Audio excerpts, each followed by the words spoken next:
Everyone, once again आज हम PYQ जो हम जून 2024 का कर रहे थे उसका फाइनल पार्ट लेकर आए हैं और आज हम कुछ इंपॉर्टेंट और क्वेश्चन को कवर करेंगे। इसके बाद हम दिसंबर 2025 के पीवाईक्यू को स्टार्ट करेंगे। चलिए आज के क्वेश्चन पे नजर डालते हैं। सबसे पहले हमारे पास एक क्वेश्चन है, वेव्स का टॉपिक हमारे पास है। अब इस क्वेश्चन में हमसे कहा गया a sinusoidal wave is described by. अब एक साइनोसॉइडल वेव क्या होती है? तो एक ऐसी वेव जो आपने जनरली इस फॉर्म में देखी होगी या फिर ऐसे देखी होगी जिसमें साइन या कॉस का फंक्शन इन्वॉल्व होता है। यहां पर क्या दे रखा है? तो आंसर है वाई। वाई क्या है? वाई बताता है कि जो पार्टिकल ऐसे ऑसिलेट कर रहा है ये उसकी लोकेशन के बारे में बताएगा। ठीक है ना?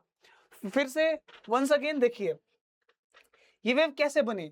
एक पार्टिकल ऐसे, फिर ऐसे, फिर ऐसे, फिर ऐसे, एक ही पॉइंट पर जब एक पार्टिकल ऐसे करके ऑसिलेट करता है तब ये एक वेव जनरेट होती है। ठीक है ना? इस तरह से अगर वो आगे जा रहा है तो ऐसे, अदरवाइज वो एक ही जगह पर ऑसिलेट करेगा। फिर से वाई क्या है? तो आंसर है oscillation of particle. Okay, displacement of particle I mean. तो हमें ये दे रखा है कि जो पार्टिकल की डिस्प्लेसमेंट है वो x और t यानी कि पोजीशन और टाइम दोनों पे डिपेंड करती है। कैसे करती है ये हमने ऑलरेडी पढ़ा हुआ है। अब क्वेश्चंस को देखिए। ये दे रखा है 3.0 साइन ब्रैकेट में 3.5t माइनस 2.01 x सेंटीमीटर। हमसे कहा गया है calculate the wavelength, frequency and velocity of the wave. अब इन सब चीजों को अपन कैसे फाइंड करेंगे? तो सुनिए, सबसे पहला हमें निकालना है वेवलेंथ। इसमें जितने भी टर्म हम देख रहे हैं उसका जनरल फॉर्मूला क्या होता है? तो आंसर है y equals to a sine omega t minus k x. Clear है? अब ये ओमेगा क्या है? तो आंसर इसकी एंगुलर फ्रीक्वेंसी है या एंगुलर स्पीड। के क्या होता है? प्रोपगेशन कांस्टेंट या फिर फेज कांस्टेंट। प्रोपगेशन कांस्टेंट भी हम इसको बोल सकते हैं। ये होता है के। और t क्या है? टाइम। x क्या है? ऑब्वियस सी बात कि जो आगे की तरफ जा रहा है वो डिस्प्लेसमेंट। y क्या है? जब पार्टिकल अपनी y डायरेक्शन में ऑसिलेट कर रहा है। x क्या है? कि वो ऑसिलेट करते हुए आगे जा रहा है तो किसी पॉइंट पर क्या डिस्प्लेसमेंट है वो x बताएगी। सबसे पहले वेवलेंथ ये कैसे निकालेंगे? तो मैं आपको बता दूं कि एक रिलेशन होता है। वी नो कि जो k है प्रोपेगेशन कांस्टेंट वो 2 पाई बाय लैम्डा होता है। ओके ना? यहां से निकालेंगे। नाउ वेवलेंथ कितनी होगी? Lambda equals to 2 pi by k. कितनी होगी? अब अच्छा, 2 तो 2 है, पाई की वैल्यू रख दो। के की वैल्यू कितनी है? यहां से बताओ 2.01। ओके ना? अप्रोक्स 2 मान लो तो ये कैंसिल आउट हो सकता है। तो इसकी जो वैल्यू है 22/7 3.14 के अराउंड आएगी लगभग। ओके, लगभग, क्योंकि हमने 2.01 को अप्रोक्स माना है और ये फिजिक्स है। फिजिक्स में बिना एरर के कोई कैलकुलेशन पॉसिबल नहीं होती है, तो थोड़ी बहुत एरर चलती है। लैम्डा निकाला है वेवलेंथ, इसलिए इसका आंसर किस में आएगा? मीटर में। क्या ये बात क्लियर है? ठीक है, इसको आगे बढ़ाते हैं।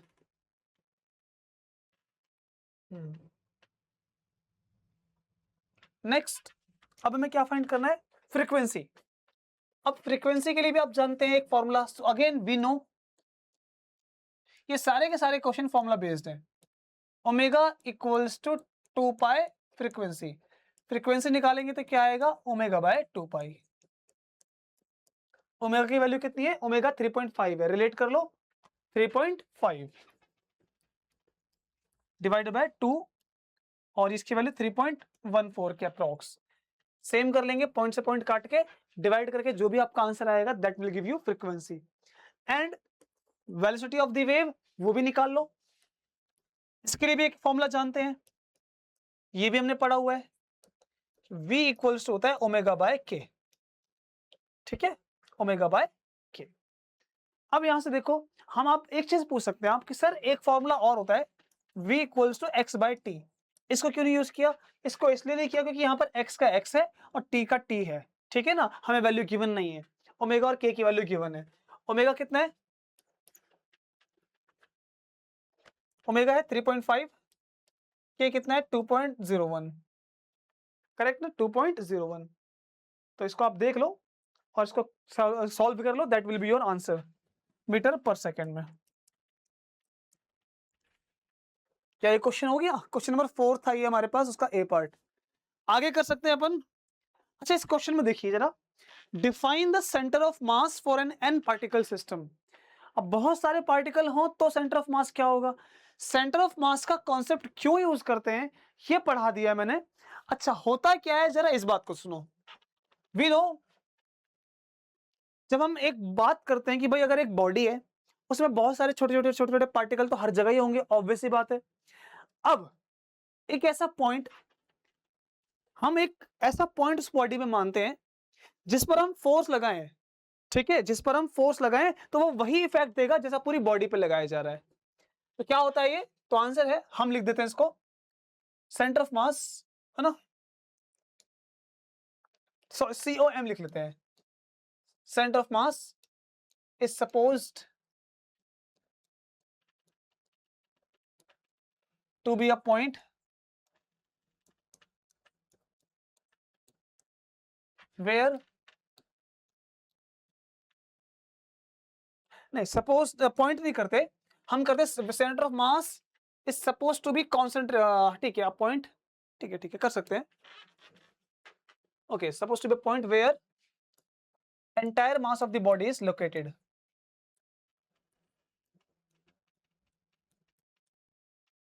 where entire mass of the body is located, जहां पर सभी बॉडी का मास हम लोकेटेड मानते हैं। It means it will give the same effect as we apply force on the entire body, right ना।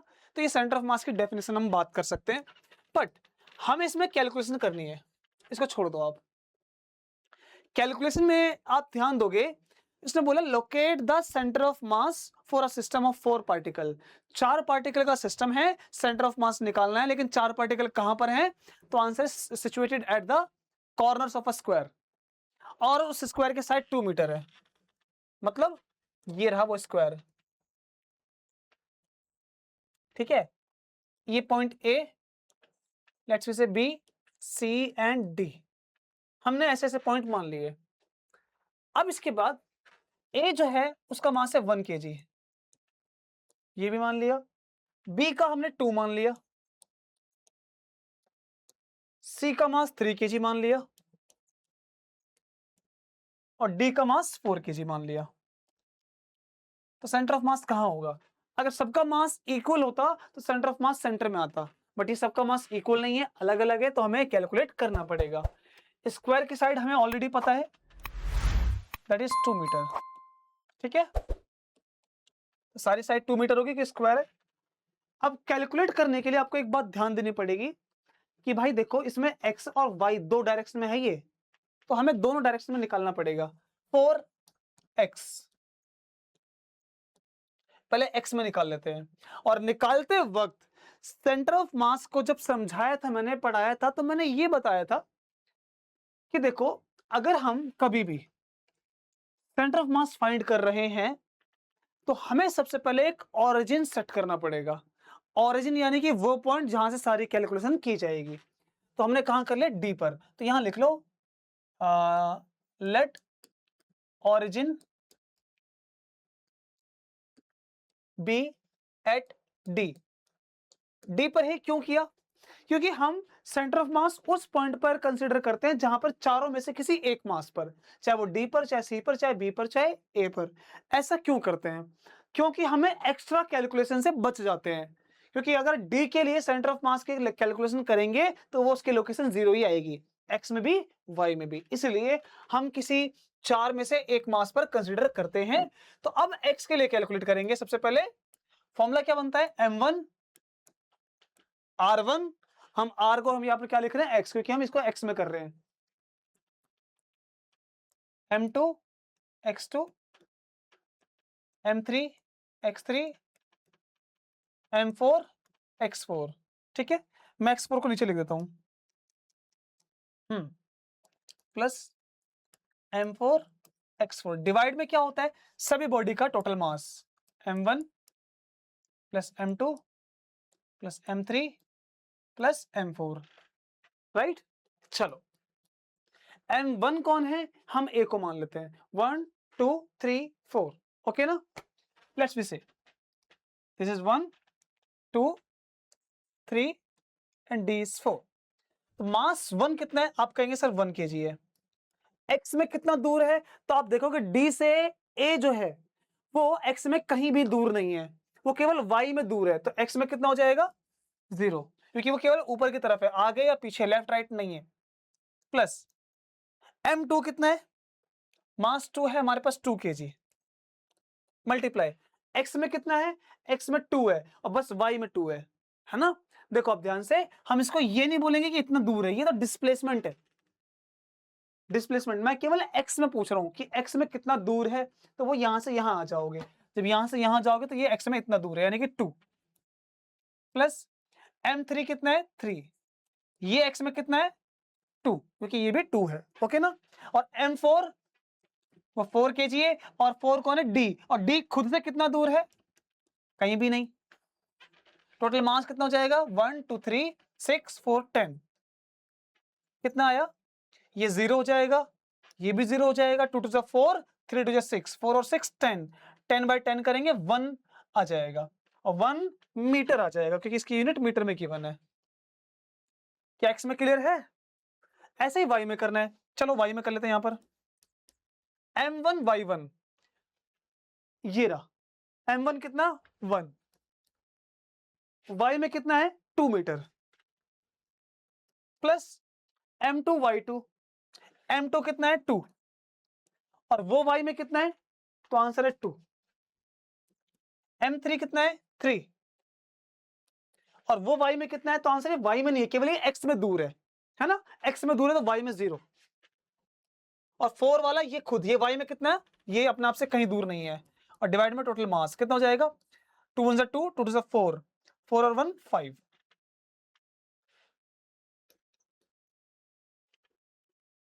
ठीक है ना। 2 प्लस ये 2 2 4, राइट, डिवाइड में 10, 6 बाई 10 इट इज 0.6 मीटर। क्या ये सही है, एक बार चेक कर लें। ठीक है, तो D से ये 0.6 मीटर आ रहा है। अगर आप A से करोगे तो कुछ और आंसर आएगा, B से करोगे कुछ और आएगा, D से ठीक आया। ये 2 है, ठीक है, और ये भी 2 मीटर पर है, ठीक है, ठीक है। तो ये हमारे पास x में और y में लोकेशन आ चुकी है। तो सेंटर ऑफ मास की लोकेशन क्या आ गई, तो आंसर है 1 एंड 0.6, कहां से, from D, from D। A से करोगे तो कुछ और आएगा, याद रखना, चाहे तो ट्राई कर लेना, ठीक है ना। ये हमारे पास आंसर हो गया।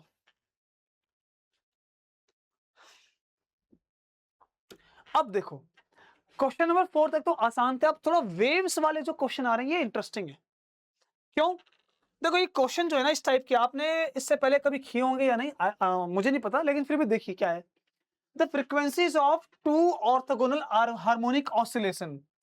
अच्छा, ऑर्थोगोनल हार्मोनिक ऑसिलेशन क्या होते हैं, समझो। अगर कोई चीज x में ऐसे ऑसिलेट कर रही है, तो अगर कोई चीज y में कर रही है ऑसिलेट, ठीक है ना, ये x में और ये y में, x में y में, तो ये ऑर्थोगोनल है, यानी आपस में एक दूसरे के राइट एंगल। समझ में आई बात। ऑफ अनइक्वल एम्पलीट्यूड, तो एम्पलीट्यूड अलग अलग है, एक का A1 एक का A2, और इनका एम्पलीट्यूड रेशियो में दिया हुआ है, दैट इज 2:1 के रेशियो में। नहीं, अनइक्वल तो है, लेकिन जो फ्रीक्वेंसीज हैं वो आर इन द रेशियो 2:1, तो ये फ्रीक्वेंसी का रेशियो 2:1, ठीक है। देखो दोबारा पढ़ो, the frequencies are in the ratio 2:1, ये फ्रीक्वेंसी का रेशियो है। These oscillations are applied simultaneously on a body, एक बॉडी पर एक साथ लगाए गए हैं।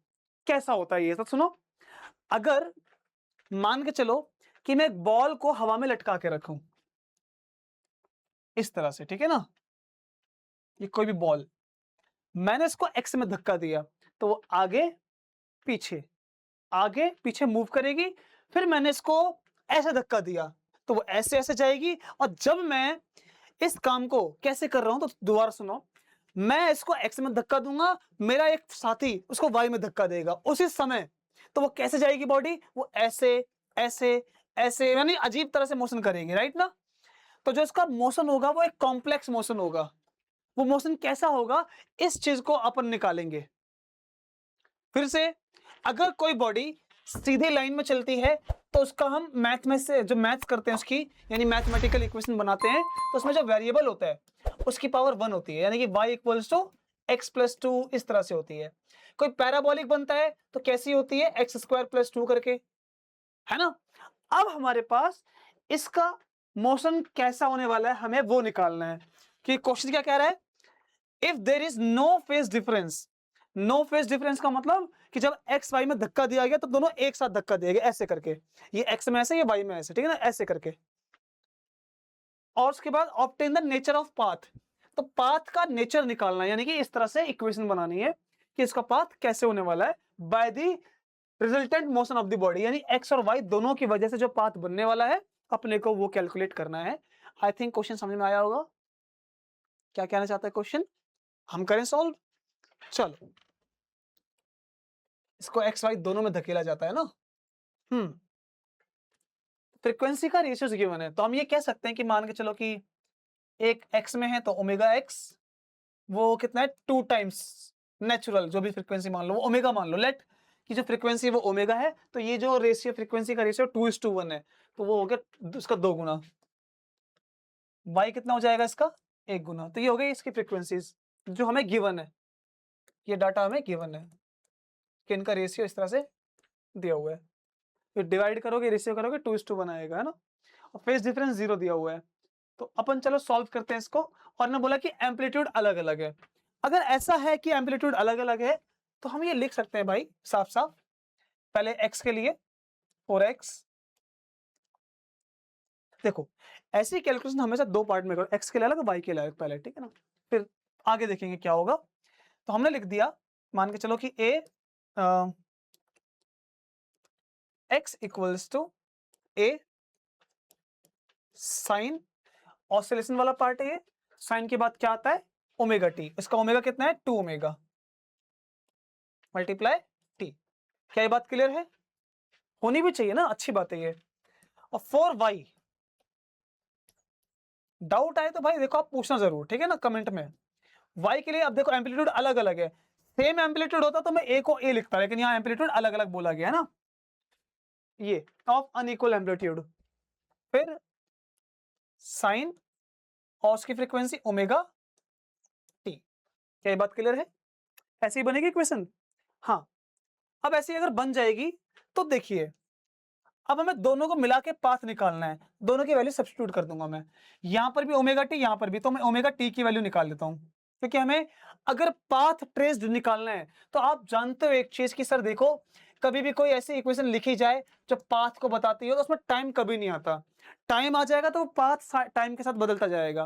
फिर से, जैसे y equals to x plus two का अगर ग्राफ प्लॉट करोगे तो आप बना सकते हो, टाइम अगर इसमें इंट्रोड्यूस कर दोगे, यानी कि यहाँ पर अगर टाइम लेकर आ जाओगे तो ये ग्राफ जो है वो टाइम के साथ चेंज होता जाएगा, और ऐसा हम नहीं चाहते कि ग्राफ टाइम के साथ कभी ऐसा बन रहा हो, कभी ऐसा बन रहा हो, कभी ऐसा बन रहा हो, तो हम नहीं चाहते वो चीज, तो टाइम को हटाना पड़ता है, तो टाइम को एलिमिनेट करना पड़ेगा ना।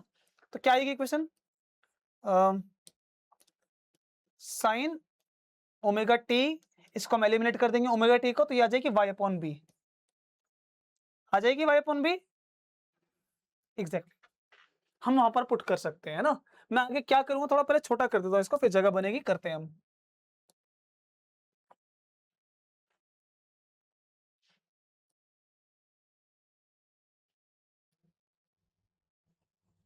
ठीक है, इसको हम इधर रख देते हैं। हम्म, अब देखो ऐसा कुछ आ गया, और जो ये पहले वाला फॉर्मूला, ये एक्स वाला, इसको मैं हाईलाइट कर रहा हूं, ठीक है ना, एक्स वाला फॉर्मूला, इसको हम एक तरीके से और लिख सकते हैं आगे, देखो कैसे, एक्स इक्वल्स टू ए, आपने साइन 2 थीटा का फॉर्मूला पढ़ा होगा पहले, बोलो क्या होता है, 2 साइन थीटा कॉस थीटा, क्या सही कह रहा हूं मैं, तो वैसे ही लिखेंगे अपन इसको, है ना। तो क्या हो जाएगा ये, 2 sign omega T multiply cos omega T, ये आ जाएगा। Cos omega T. हमारे पास साइन ओमेगा टी को तो हम रिप्लेस कर सकते हैं और कॉस के लिए यहां से बना लो रिलेशन, कि कॉस ओमेगा टी की वैल्यू निकालोगे आप तो कितने आएगी, रूट में 1 minus sine square omega T, और साइन स्क्वायर ओमेगा टी कितना है, y अपॉन बी, ये आ जाएगी इसकी वैल्यू। तो हम कॉस ओमेगा टी ये लिख सकते हैं, इसलिए therefore x equals to 2a sine omega t की जगह पर y upon b multiply cos omega t की जगह पर root 1 minus y square by b square. क्या ये बात सही है? अभी y की वैल्यू अपने को इवेल्युएट करनी, क्योंकि हमें इससे पता लग जाता है कि जो वेरिएबल उसकी पावर कितनी है। यहाँ पर y के लिए निकालेंगे, ठीक है ना, हम x के लिए भी निकाल सकते हैं, लेकिन हमारे पास वेरिएबल कौन है, y, जो चेंज होगा अकॉर्डिंगली, कि x की वैल्यू कितनी है तो y इसके अकॉर्डिंग चेंज होगा, तो y की वैल्यू निकालनी पड़ेगी अपने को, है ना। तो सॉल्व करते हैं y के लिए, यहां पर करते हैं। देखो यहां पर रूट लगाए तो दोनों का स्क्वायर कर देता हूं मैं, स्क्वायरिंग बोथ साइड हो जाएगी तो क्या बन जाएगा, एक्स स्क्वायर इक्वल्स 2 का स्क्वायर 4, ये बनेगा ए स्क्वायर, ये बनेगा वाई स्क्वायर, नीचे बनेगा बी स्क्वायर, सब पे स्क्वायर आ जाएगा और ये रूट हट जाएगा, 1 minus y square upon b square, ऐसा बनेगा। अब सारे वाई एक तरफ एक्स को एक तरफ कर लेते हैं ना, तो ये इधर आ जाएगा बी स्क्वायर मल्टीप्लाई, ये आ जाएगा एक्स स्क्वायर, है ना, डिवाइड में 4a स्क्वायर इक्वल्स, ये डिवाइड में आ गया, इसकी मल्टीप्लाई अंदर कर देते हैं, ये बन जाएगा y square upon b square, है ना, इसकी मल्टीप्लाई अंदर करेंगे इस पूरे की, तो ये बन गया, इससे मल्टीप्लाई उससे मल्टीप्लाई करेंगे तो माइनस वाई की पावर 4 अपॉन में बी की पावर 4, ऐसा बनेगा। ठीक। अच्छा आगे देखो जरा, हमारा आंसर आ चुका है, इसको थोड़ा स्टैंडर्ड फॉर्म में लिख लो, इसको जो माइनस है ना वाई की, जो हाईएस्ट पावर वाला है उसको पहले लिख लो प्लस में, इसको इधर लेकर आओगे तो बन जाएगा वाई की पावर 4 बी की पावर 4, ये वाला प्लस का है, ये माइनस हो जाएगा, लास्ट में क्या बचा, constant, that is x square upon 4a square. वैसे तो एक्स भी चेंज हो रहा है साथ में, कोई बात नहीं, इसकी स्टैंडर्ड फॉर्म है ये, ठीक है ना, ये इसकी स्टैंडर्ड फॉर्म है। अब आप एक सवाल बताओ, वेरिएबल एक्स भी है, वेरिएबल वाई भी है, लेकिन वेरिएबल की सबसे ज्यादा पावर कौन सी है, वाई की, यानी कितनी पावर है, 4। तो जो 4 पावर वाला ग्राफ होता है वो कॉम्प्लिकेटेड होता है, इसको हम लिसेजिस फिगर बोलते हैं। इसका ग्राफ जनरली ऐसा बनता है, ऐसा कुछ, ऐसा कुछ, है ना, जब पावर 4 होती है तो ऐसा ग्राफ बनता है। तो ये होगा इसका पाथ ट्रेस जो y की पावर 4 की वजह से बनेगा, ये आपको शो करना पड़ेगा। बात क्लियर है? ठीक है, आगे बढ़ते हैं। यहां पर देखो जरा, एक और क्वेश्चन हमारे सामने, ये है the moment of inertia of a flywheel. Flywheel जानते हैं क्या होती है? जनरली आपने देखा होगा, जैसे गन्ने वाली जो मशीन होती है, वहां पर एक बड़ा सा चक्का होता है गोल सा, है ना, जो घूमता रहता है कंटिन्यू, इस तरह से होता है एक, तो ये फ्लाईव्हील होती है, ठीक है ना। अब ऐसा फ्लाईव्हील को समझ लो कि जैसे मान के चलो कि साइकिल का टायर है, उसको ऐसे पकड़ लो, वो ऐसे घुमा के, उसको ऐसे हाथ मार के घुमाओ तो वो फ्रीली घूम रहा है, बस एक्सिस के अलोंग, तो एक एक्सिस के अलोंग वो फ्रीली घूमेगा, तो फ्लाईव्हील की तरह काम करेगा। तो हमें बोला है the moment of inertia of a flywheel about its axis of rotation. तो जो मोमेंट ऑफ इनर्शिया है वो हमें गिवन है 5 kg मीटर स्क्वायर, ठीक है। It is initially at rest and then connected to a motor. इसको एक मोटर से कनेक्ट किया गया, अगर मोटर से कनेक्ट किया तो उसके बाद क्या है, which delivers a constant torque of 40 newton metre, यानी कि जो मोटर है, मोटर को घुमाने के लिए एक टॉर्क बना रही है, और टॉर्क इसमें कितना बनवा रही है, 40 न्यूटन मीटर का, यानी कि फोर्स लगा रही है इसमें घुमाने के लिए, है ना, rotational force. Calculate the work done by the motor on the wheel after the wheel has gone through 10 revolutions. तो पहला क्या निकालना है, वर्क डन,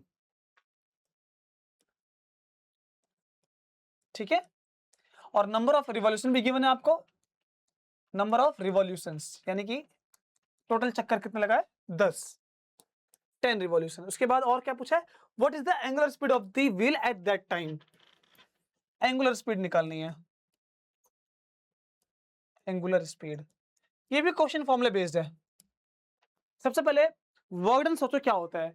आपने पढ़ा है कि सर वर्क डन जो है वो force multiply displacement multiply cos theta, right. इस तरह से वर्क डन हम कैलकुलेट करते हैं। लेकिन ये रोटेशन का पार्ट है, तो यहां पर वर्क डन कितना होगा? तो आंसर है टॉर्क इनटू में थीटा। ओके ना, टॉर्क इनटू में थीटा। जब इसको मोटर घुमाएगी, ठीक है, किसी भी इस फ्लाई व्हील को, तो उसमें जो एंगल इसके साथ में बनेगा वो टॉर्क, और घुमाने के लिए एंगल वो 90 डिग्री पे बनेगा, सॉरी 0 डिग्री पे पैरेलल होगा, ठीक है। टॉर्क की जो डायरेक्शन होगी वो एंगल के अलोंग होगी। चलो ये बात छोड़ दो, लेकिन वर्क डन जो कैलकुलेट करना है ना अपने को, तो टॉर्क इनटू में थीटा लगेगा फॉर्मूला। ओके ना, ये फॉर्मूला, ये जो टॉर्क है वो कांस्टेंट है, वेरिएबल नहीं है। अगर ये वेरिएबल होता तो हम इसको इंटीग्रेट करके करते, इसको तब हम ऐसे लिखते कि डी डब्ल्यू equals to torque d theta. अगर ये वेरिएबल होता, अगर टॉर्क बदलता, लेकिन टॉर्क की एक फिक्स वैल्यू दे दी है तो एक कांस्टेंट है, इसलिए डायरेक्ट फॉर्मूला। ओके, तो वर्क डन निकाल लो। टॉर्क कितना है? 40। एंगल कितना हमें नहीं पता, तो निकाले एंगल। अब ये बताओ, जब एक चक्कर घूमेगा पूरा, है ना, जब ये एक चक्कर पूरा लगाएगा तो कितना एंगल लगाएगा? 2 पाई। हमारे पास कितने चक्कर है? 10। तो एक रिवॉल्यूशन के लिए 2 पाई का एंगल। हमारे पास कितने रिवॉल्यूशन है? 10। तो 10 में कितना होगा? एग्जैक्टली 20 पाई एंगल बन जाएगा ना, 20 पाई रेडियन, क्योंकि पाई लिया है ना 2 पाई, और 2 पाई क्या होती है? एंगल की ऐसा यूनिट, दैट इज रेडियन में। तो 20 पाई रेडियन, तो कितना आंसर आ जाएगा? 800 पाई। जो वर्क डन की इसमें यूनिट क्या लिखेंगे बताओ? तो आंसर है टॉर्क और थीटा की डिस्प्ले। हमारा टॉर्क किसमें नापते हैं? न्यूटन मीटर में। तो न्यूटन मीटर रेडियन, ये भी लिख सकते हैं अपन। लेकिन वर्क डन की जो यूनिट होती है वो क्या होती है? जूल। अब चाहे वो रोटेशन हो, चाहे वो लीनियर हो, वर्क डन की यूनिट हमेशा किस में नापते हैं? जूल में। तो ये बात याद रखना, इसलिए ये हमारा हो गया वर्क डन। क्लियर है? अब इसके बाद सेकंड पार्ट जो करना है वो है एंगुलर स्पीड। ये कैसे निकालेंगे? चलो ये भी देखते हैं इसमें। स्पीड आपने कहां पढ़ी है? एनर्जी में। एनर्जी ये आ चुकी है हमारे पास। तो सेकंड पार्ट करने के लिए हम लगाएंगे formula half m v square. अब जो फॉर्मूला होता है मैं यहां लिखता हूं, वर्क डन यानी एनर्जी का half m v square minus half m u square. यही तो होता है भाई वर्क एनर्जी थ्योरम। और ये इनिशियली रेस्ट पर है, 0 कर दो। ये तो होता है लीनियर में। रोटेशन में आते ही मास बन जाता है मोमेंट ऑफ इनर्शिया, और v क्या बन जाता है भाई? Angular speed. और अपने को ये निकालना है। ये मैं थोड़ा अलग अलग कर देता हूं इसको, ताकि आपको सेम ना लगे, ठीक है। एक है वर्क डन और एक है एंगुलर स्पीड। कितना वर्क डन है हमारे पास? 800 पाई। हाफ मोमेंट ऑफ इनर्शिया कितना है? 5। और ओमेगा स्क्वायर कैलकुलेट करना है।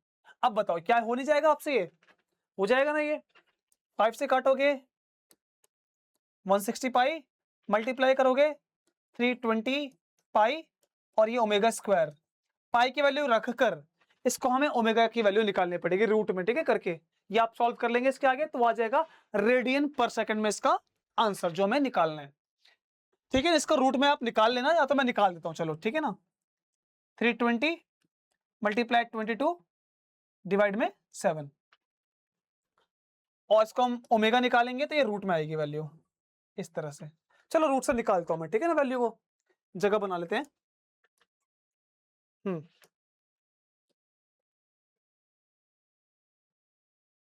ठीक, इधर बन जाएगी जगह ना।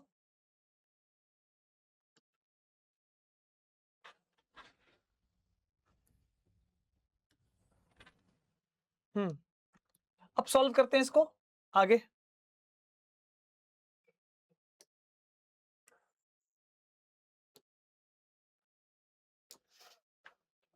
ओमेगा निकालेंगे तो 320 को हम ब्रेक करेंगे।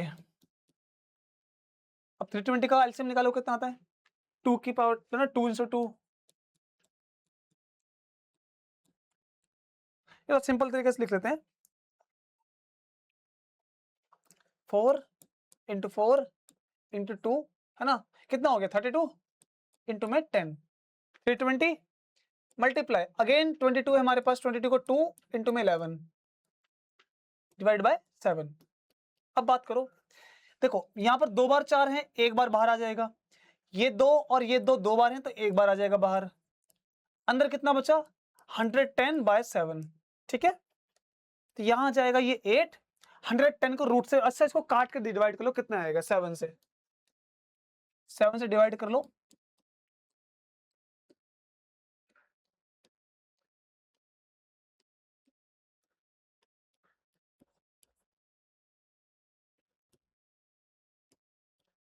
लगभग 15.6, राइट ना। यानी कि हम इसको 16 के अराउंड मान सकते हैं, 16 के अराउंड आ रहा है तो, लेकिन ये 16 से कम आएगा 15 पॉइंट के अराउंड, इसलिए मल्टीप्लाई में हम जो भी करेंगे वो 4 से कम होगा। लेट्स से 3.6 मान लेते हैं, ठीक है, इतना आएगा। और अगर 4 होता तो 32 आता, 4 से कम है तो इसको अप्रोक्स मान लेना 3 यानी 31 करके कुछ 31 करके इतना, और ये क्या निकाला हमने ओमेगा, तो रेडियन पर सेकेंड। क्या लॉजिक समझ में आया? देखो इसको सॉल्व किया अपन ने तो ये 15.6 आ रहा है, यानी 16 के अराउंड, लेकिन 16 नहीं है। 16 होता तो 4 बन के बाहर आ जाता, रूट से आ जाता 4 बन के बाहर, लेकिन 4 से कम है तो मैंने ये लिख दिया। अब 4 होता तो ये 32 होता, लेकिन 4 से कम है तो 32 से कम लिख दिया अपन ने, 31.17 उसके क्लोज लिख दिया हमने। तो ये जितने भी क्वेश्चन थे हमारे पास, ये जून पीवाईक्यू का जो भी सीरीज थी 2024 की, पूरा कंप्लीट होता है इसमें, ठीक है। तो जून 2024 में सारे के सारे क्वेश्चंस हम कर चुके हैं उसके पीवाईक्यू, अब करेंगे दिसंबर 2025 के, उसके लिए बने रहो हमारे साथ, ठीक है।